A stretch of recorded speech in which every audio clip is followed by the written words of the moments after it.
Alors, bonjour et bienvenue. Nous allons maintenant débuter notre quatrième étude sur le salut. Ce matin, nous parlons de l'appel des enfants de Dieu. Et ça fait partie de notre salut. Et ce que je vois assez souvent dans le contexte des églises locales, c'est que les gens sont sauvés, mais ils connaissent très peu certains des principes bibliques concernant le salut. Et ce matin, nous allons regarder à l'appel des enfants de Dieu. Alors, par définition, l'appel, c'est le travail de Dieu et c'est fait par le Saint-Esprit par lequel il invite tous les hommes et les femmes à Christ et par lequel il amène les pécheurs au salut.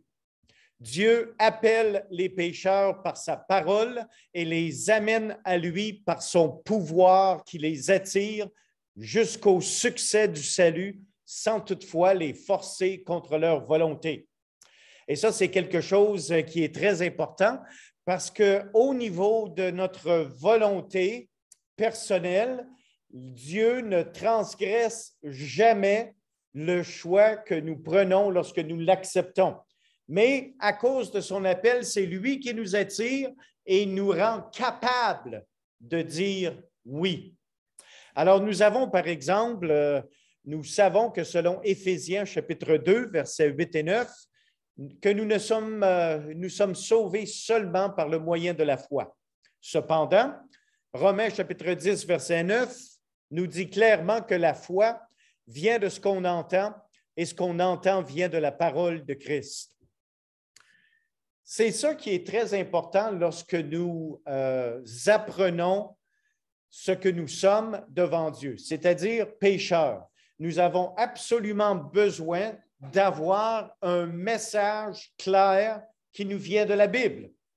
C'est pour ça que dans notre évangélisation, nous devons parler de la Bible, des passages bibliques, et c'est toujours avec et à travers ces passages bibliques que Dieu perce un trou dans le cœur de l'individu en l'invitant à venir à lui en repentance. Sans la parole de Dieu, ceci ne prend pas effet. C'est pour cette raison que Romains chapitre 10, verset 9 nous dit clairement que la foi vient de ce qu'on entend et ce qu'on entend vient de la parole de Christ. Sans la parole de Dieu, les gens ne peuvent pas être sauvés. Le Saint-Esprit attire et appelle les pécheurs strictement par sa parole en travaillant dans la pensée du cœur humain. La parole de Dieu est comme un grain de semence de la vérité qui, une fois planté dans le cœur de l'homme, peut grandir. C'est très intéressant de pouvoir penser un peu comment l'Esprit de Dieu travaille, parce qu'il interjecte à travers les versets bibliques dans notre pensée certains désirs, certaines situations, certaines réalités et vérités.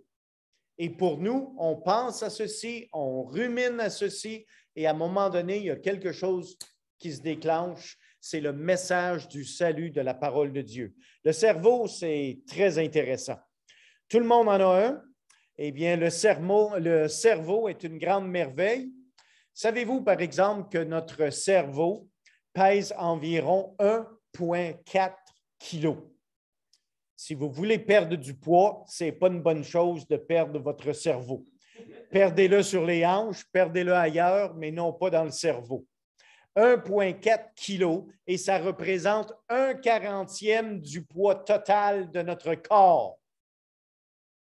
Le cerveau est constitué à la naissance d'environ 14 milliards de cellules nerveuses dénommées neurones. Contrairement aux autres cellules du corps, ces neurones ne se reproduisent pas et au fil des ans, leur nombre diminue au rythme d'environ 100 000 par jour à partir de l'âge de 30 ans. Alors, pour ceux qui ont plus que 30 ans, vous avez déjà commencé à perdre vos neurones à une vitesse de 100 000 par jour. Et ça ne repousse pas, ce n'est pas comme de la peau. Une fois que si tu coupes un peu en épluchant les patates, la peau va finir par repousser, mais les neurones ne sont jamais remplacés. Et une chose est certaine, c'est intéressant de voir le nombre de neurones qu'on perd à chaque jour. Alors, la morale de l'histoire est celle-ci. Puisque vous allez et puisque je vais perdre au moins quelques milliers de neurones par jour, aussi bien les utiliser avant de les perdre, n'est-ce pas?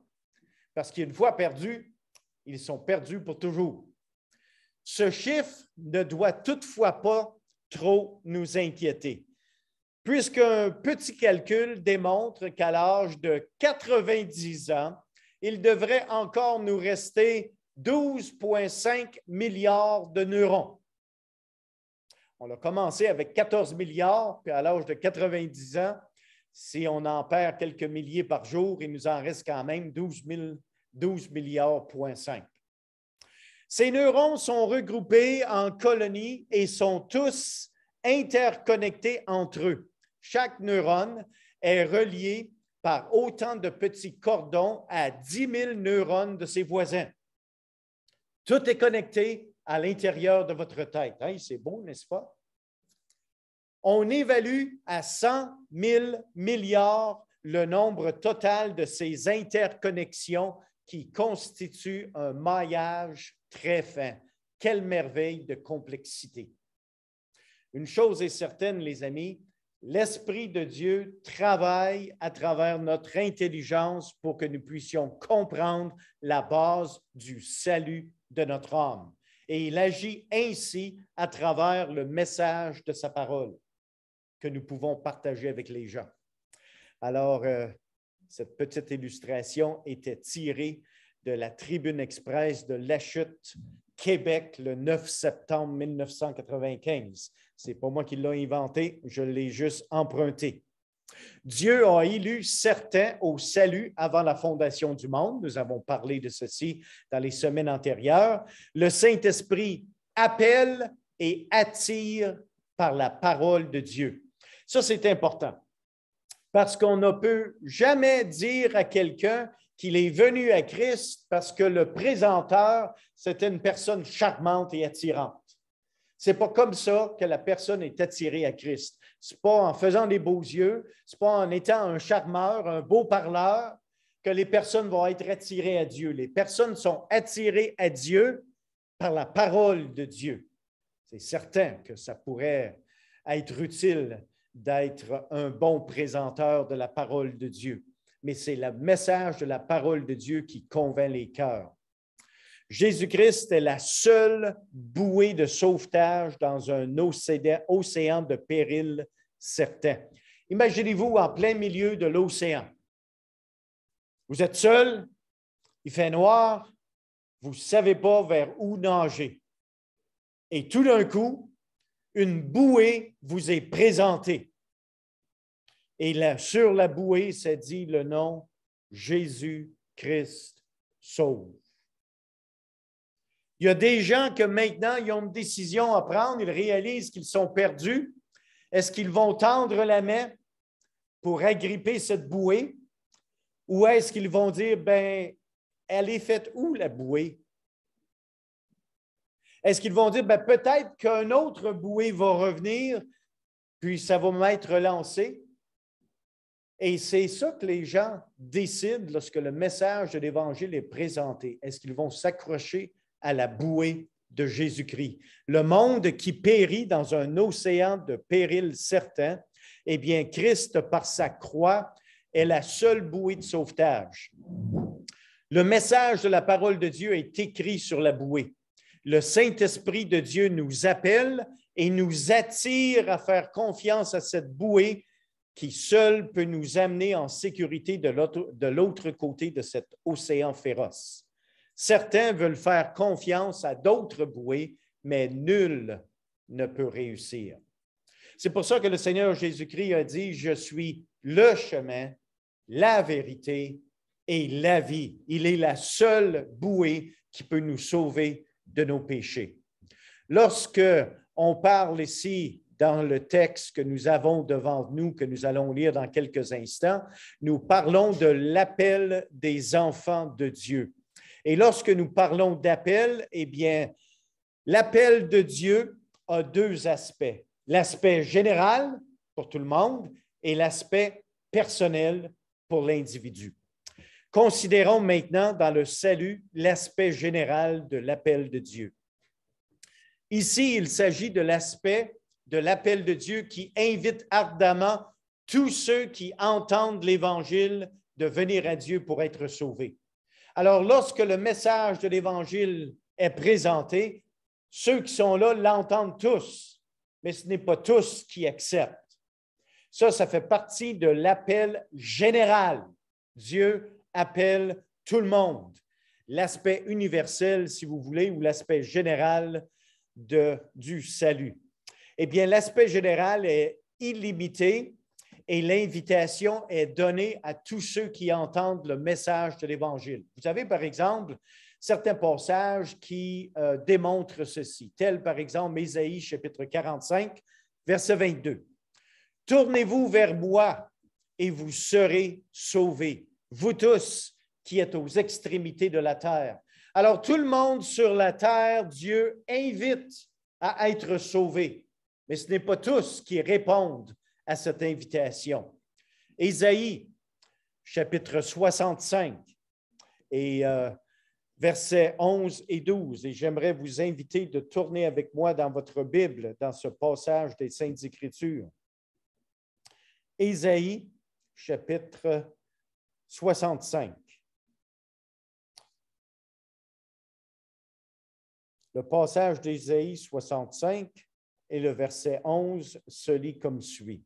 « Mais vous qui abandonnez l'Éternel, qui oubliez ma montagne sainte, qui dressez une table pour Gad et remplissez une coupe pour Meni, je vous destine au glaive. » Ça, c'est des personnes qui ont entendu le message, mais qui l'ont refusé. Et vous fléchirez tous le genou pour être égorgés, car j'ai appelé et vous n'avez point répondu, j'ai parlé et vous n'avez point écouté, mais vous avez fait ce qui est mal à mes yeux. Il y a une chose que nous devons réaliser, c'est que l'appel de Dieu qui est général, Dieu appelle tout le monde. Dieu donne l'opportunité à tout le monde, mais certains s'obstinent, certains sont rebelles, et Dieu doit les juger. L'Évangile de Marc, chapitre 16, verset 15, nous dit « Allez par tout le monde et prêchez la bonne nouvelle à toute la création. » Pas juste ceux qui sont en Amérique du Nord, pas juste ceux qui sont en Amérique du Sud, mais ceux qui sont partout à travers le monde, dans toute la création. Jean, chapitre 7, versets 37 et 38 dit ceci. « Si quelqu'un a soif, qu'il vienne à moi et qu'il boive. » L'invitation de Dieu est pour tout le monde. Jean 12, 27 nous dit, « Et moi, quand j'aurai été élevé de la terre, en parlant de sa crucifixion, j'attirerai tout le monde à moi. » C'est important pour nous de réaliser que vraiment, en toute vérité biblique, Dieu aime tout le monde. Et parce qu'il les aime, sa vie a été sacrifiée sur la croix pour tout le monde. Et Dieu cherche à les appeler à lui. Et ça, c'est une des vérités bibliques que nous devons comprendre. Le livre d'Apocalypse, chapitre 22, verset 17, nous dit que celui qui a soif vienne, que celui qui veut prendre de l'eau de la vie en prenne gratuitement. Alors, tous ceux qui viennent seront sauvés. L'appel général peut être rejeté et résisté. On voit ceci, par exemple, dans Ésaïe, chapitre 65, verset 12. « J'ai appelé et vous n'avez point répondu. » Ça vous arrive des fois de prendre le téléphone, vous appelez quelqu'un. Maintenant, ce quelqu'un-là, le bout, peut-être qu'il est occupé, peut-être qu'il ne veut pas vous parler, mais ça ne répond pas. Alors là, vous avez le choix. Ah, ça sonne, mais ça ne répond pas. Alors, je vais réessayer plus tard. Vous réessayez plus tard, ça sonne, mais ça ne répond pas. Vous réessayez le lendemain ou le surlendemain, ça sonne, Mais ça ne répond pas. Dieu appelle, mais il y a des gens qui ne répondent pas à l'appel de Dieu. C'est ça, le salut, et de la manière que Dieu les attire. Dieu appelle, mais les gens ne répondent pas.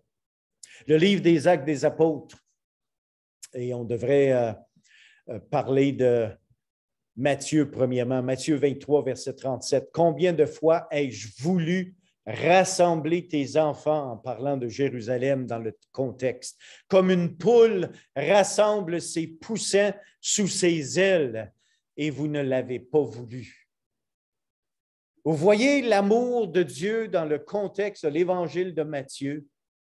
Jésus est comme une poule mère qui abrite, qui protège les petits poussins sous ses ailes des prédateurs et des situations néfastes, de la température, pour protéger les petits poussins. Ça, c'est l'amour de Dieu qui est exercé envers les êtres humains. Actes chapitre 7, verset 51. « Homme au cou raide, incirconcis de cœur et d'oreille. » Et ça, c'est tellement descriptif parce que la Bible parle souvent de fléchir le genou en toute humilité devant un Dieu tout-puissant. Mais il y a des gens qui ont le cou raide, ça plie pas. Et pour ces gens-là, le Seigneur dit, ils sont incirconcis de cœur et d'oreille.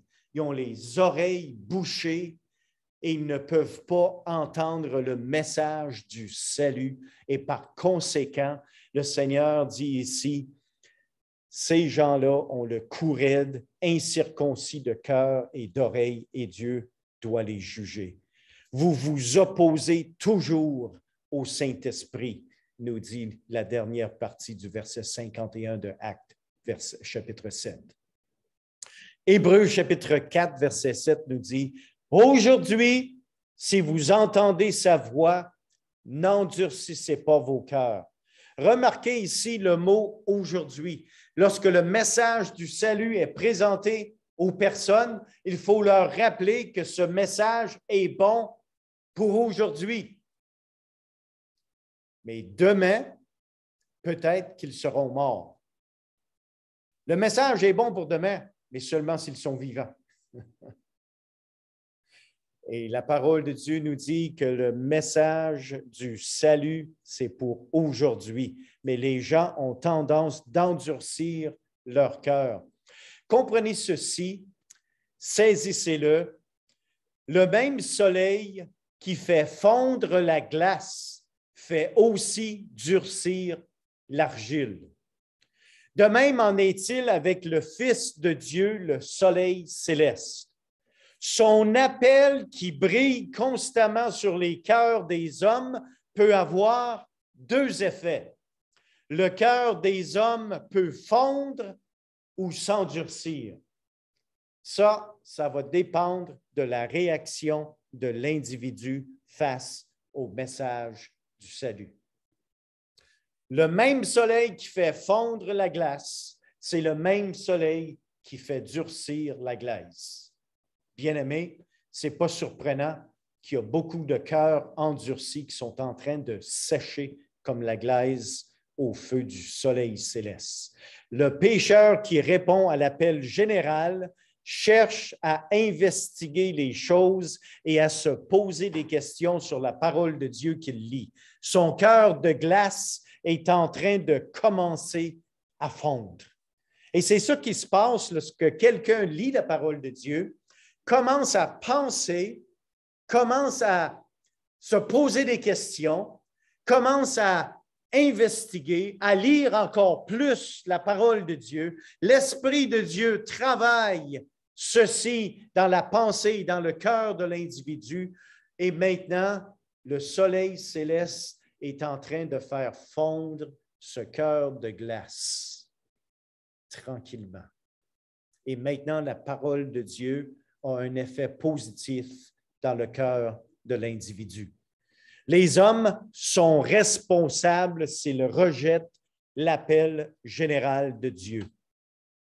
Dans Proverbes, chapitre 1er, verset 26, nous lisons « Moi aussi, dit le Seigneur, je rirai quand vous serez dans le malheur. »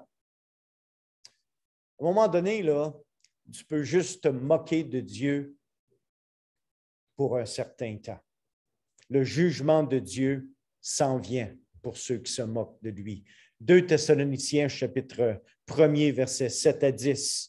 Ici, on parle de l'avènement, le retour du Seigneur Jésus-Christ, lorsqu'il reviendra pour punir ceux qui n'ont pas obéi à son évangile.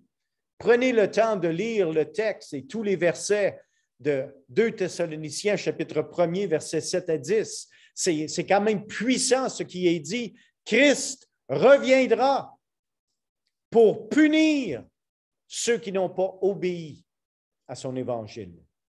Alors que Hébreux, chapitre 12, verset 25 dit « Ceux qui rejettent l'appel de Dieu n'échapperont pas à son jugement. » Il y a une chose qui est certaine, bien-aimés. Ceux qui rejettent l'appel de Dieu, ils ne tomberont pas entre deux chaises lorsque le jugement de Dieu va arriver. Il n'y a pas personne qui échappe au jugement de Dieu. Maintenant que nous avons parlé de l'aspect général de l'appel de Dieu, prenons quelques instants pour parler de l'aspect personnel de l'appel de Dieu.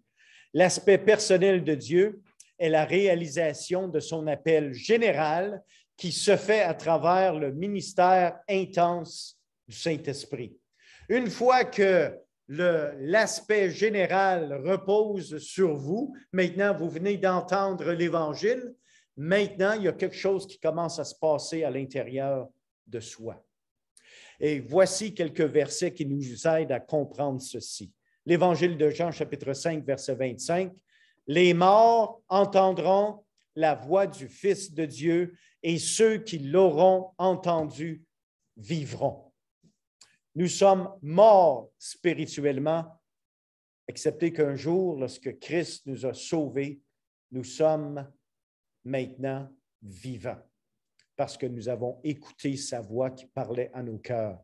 Jean chapitre 6, verset 65, « Nul ne peut venir à moi si cela ne lui a été donné par le Père. » Alors que Jean 10, 27 nous dit, « Mes brebis entendent ma voix et me suivent. » Vous voyez maintenant l'aspect de l'Esprit de Dieu qui travaille dans nos cœurs, qui nous prépare à dire « Oui, Seigneur, je veux être sauvé. Oui, Seigneur, j'ai besoin d'être pardonné. » Vous voyez maintenant comment, à travers le ministère de l'Esprit de Dieu, à travers le message de la vérité de sa parole, maintenant, la glace est fondue et nous pouvons couler vers Jésus-Christ en disant « Oui, Seigneur. » C'est comme ça que le Seigneur nous rend capables de dire oui à son salut.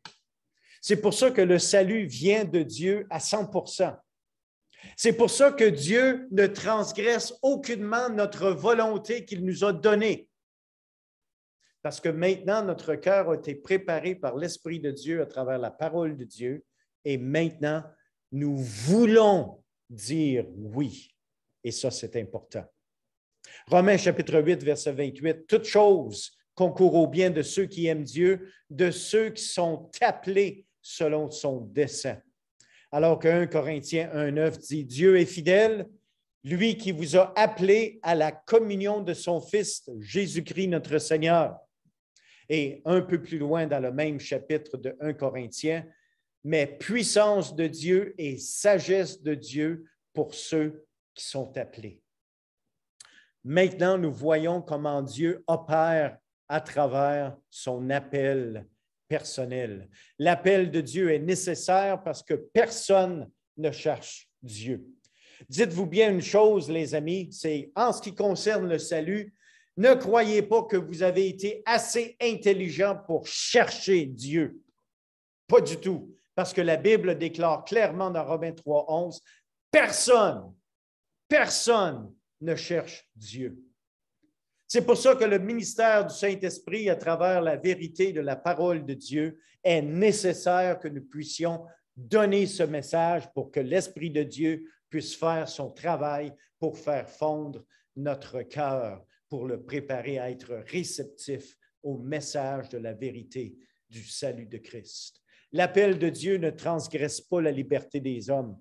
Regardons un passage des Saintes Écritures ensemble, cette fois dans Jean, l'Évangile de Jean, chapitre 6 et le verset 45.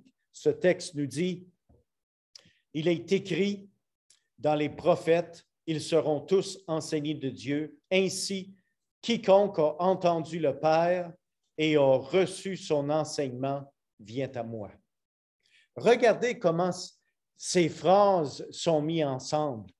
Quiconque a entendu le Père. Le Père parle comment? Le Père parle par sa parole. Quiconque a entendu le Père a reçu a reçu son enseignement. Ce n'est pas parce que vous l'avez entendu que vous recevez nécessairement l'enseignement. Eh bien, celui-là qui a reçu l'enseignement du Père, qui vient de la parole, eh bien, celui-là, le Seigneur dit, viens à moi. Voyez maintenant comment c'est nécessaire de prêcher le message de la parole de Dieu. Un autre texte des Saintes Écritures, cette fois dans le livre des Actes des Apôtres, chapitre 16 et le verset 14. L'une d'elles, nommée Lydia, marchande de pourpre de la ville de Thyatire, était une femme craignant Dieu et elle écoutait. Le Seigneur lui ouvrit le cœur pour qu'elle fût attentive à ce que disait Paul.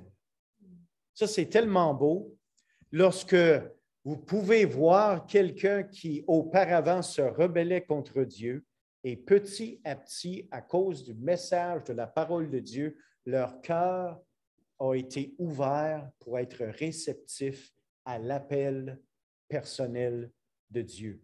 Lydia était une de ces femmes ici. Elle était, maintenant, l'Esprit de Dieu lui avait ouvert le cœur pour qu'elle puisse être réceptive. Le moyen de l'appel de Dieu est sa parole et le pouvoir est le Saint-Esprit. Juste quelques passages à considérer ensemble en terminant ce matin.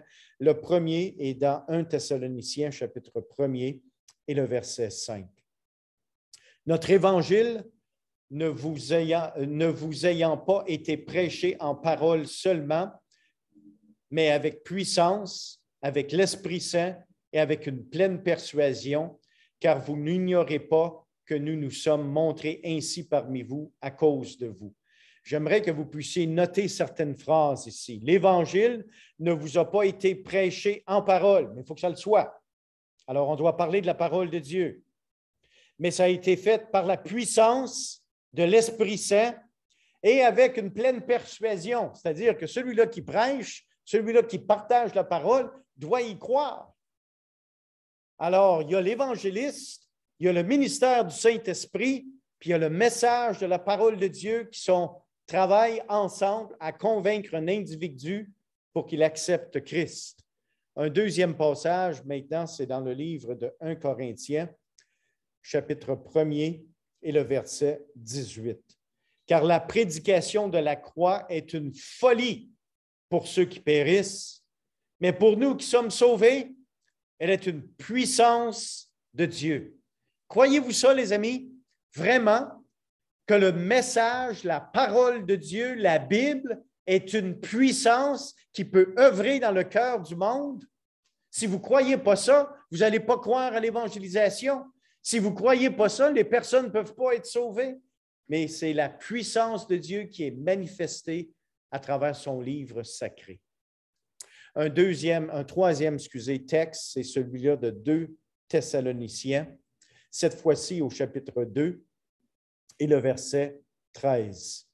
Pour nous, frères bien-aimés du Seigneur, nous devons à votre sujet rendre continuellement grâce à Dieu parce que Dieu vous a choisi dès le commencement pour le salut, par la sanctification de l'Esprit et par la foi en la vérité. Maintenant, verset 14, c'est à quoi il vous a appelé par notre évangile pour que vous possédiez la gloire de notre Seigneur Jésus-Christ.